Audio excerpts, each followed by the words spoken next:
네, 알겠습니다.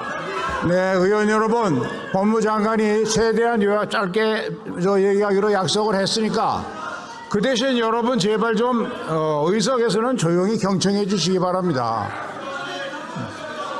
네, 자 경청해 주시고 법무부 장관 다시 계속해 주십시오. 예.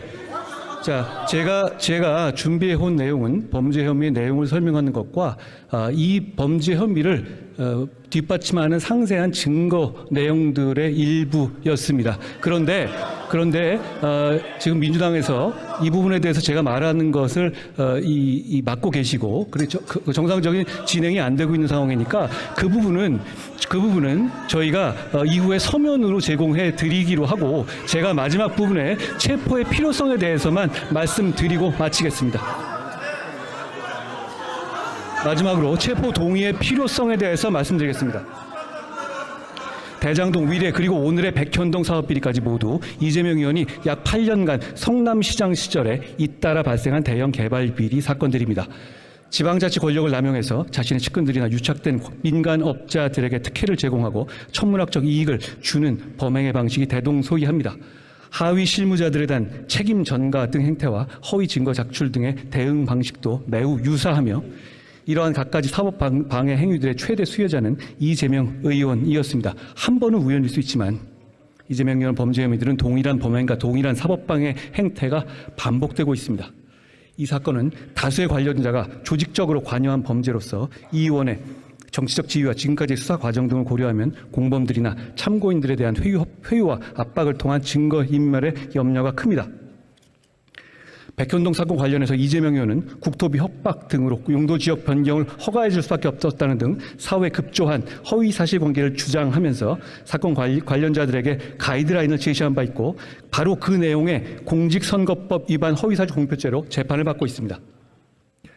게다가 공직선거법 위반으로 기소되자 본인이 직접 또는 전형수 비서실장 등을 동원하여 백현동 사건의 용도 지역 변경 등 업무를 담당했던 공무원들에게 마치 국토부에서 용도 지역 변경을 협박했던 것처럼 진술해달라고 집요하게 회유 또는 압박했던 사실도 드러났습니다. 이는 이재명 의원이 김진성에게 위증교사를 했던 것과 거의 같은 방식이었습니다.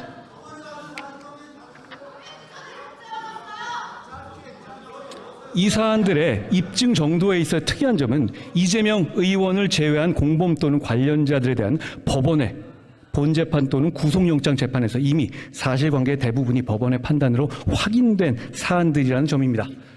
백현동 사건에서 김인석과 정바울은 이미 법원 심사를 거쳐서 구속됐고 대북송금 사건에서 이화영과 김성태, 쌍방울 부회장 방용철과 경기도 평화협력국장 신명섭, 아태업 회장 안부수 모두 법원의 심사를 거쳐서 구속됐습니다. 김진성은 처음에 이 의원 위증교사에 대해서 부인하다가 법원의 구속영장 신문 이후부터 범죄 사실을 털어놨습니다. 실제로 대장동 위례 사건부터 오늘 이 사건까지 이재명 의원이 공범이나 관련자로서 법원 심사를 거쳐서 구속된 사람이 총 21명이나 되고 불구속 기소된 사람은 더 많습니다. 이러한 대규모 비리 혐의 정점은 이 의원이고 이 의원이 빠지면 이미 구속된 실무자들의 범죄 사실은 성립 자체가 말이 안 되는 구조입니다. 예를 들어서 김인섭은 이재명 시장에 청탁하는 대가로 77억 받은 혐의로 구속됐고 자백했습니다. 상식적으로 이런 범죄 혐의들의 정점이자 최대 수혜자인 이 의원을 빼고 실무자급만 모두 구속되어 있는 것도 형평에 맞지 않습니다. 다들 아시다시피 이재명 의원 변명은 매번 자기는 몰랐고 이 사람들이 다 알아서 한 것이라는 겁니다. 그게 아니라는 증거들도 말씀드린 대로 많지만 상식적으로 그게 가능하겠습니까? 예를 들어서 평화부지선은 북한 이슈를 다루기 위해서 원래 없던 자리를 이재명 지사가 만든 자리인데 그런 평화부지사가 북한과의 교섭을 자기 몰래 했다는 이재명 의원의 주장은 비상식적입니다. 현 정부의 출범 이후 지금까지 체포 동의 요청에 대한 국회 표결이 5번 있었습니다. 그중 국민의힘 하영재 의원 건만 가결됐고 나머지 건들은 모두 부결됐습니다. 그때마다 민주당은 부결한 이유를 한결같이 검찰의 조작이고 부당한 영장 청구이기 때문에 부결한 것이라고 했습니다. 그런데 돈봉투 사건의 체포 동의안 부결 당시 검찰의 조작이라던 윤관석 의원은 며칠 전 공개법정에서 돈봉투 20개를 수수한 사실을 자백했습니다. 본인도 다 털어놓은 마당에 아직까지도 검찰의 조작이고 부당한 영장이었다고 말씀하실 분은 이제는 없을 거라고 생각합니다. 그런데 이제 이 사건에 대해서 이재명 의원은 검찰의 조작이라는 똑같은 말을 하고 있습니다. 2달 전인 7월 18일 이재명 의원이 속한 민주당 의원 168명 전원은 불체포 특권의 포기를 결의했습니다. 석 달 전인 지난 6월 19일 이재명 의원은 바로 이 자리에서 저에 대한 정치 수사에 대해서 불체포 권리를 포기하겠습니다라고 국민들께 자발적으로 약속했습니다.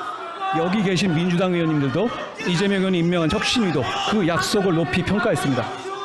누가 억지로 시킨 약속도 아니었습니다. 심지어 조작 수사라고 해도 불체포 특권을 포기하겠다며 정당한 수사니 뭐니 하는 부가 조건을 달지도 않겠다고 스스로 명시적으로 약속한 것이어서 다른 해석의 여지도 없습니다.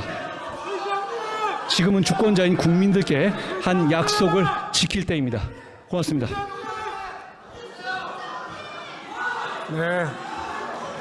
네, 한동훈 법무장관 수고하셨습니다.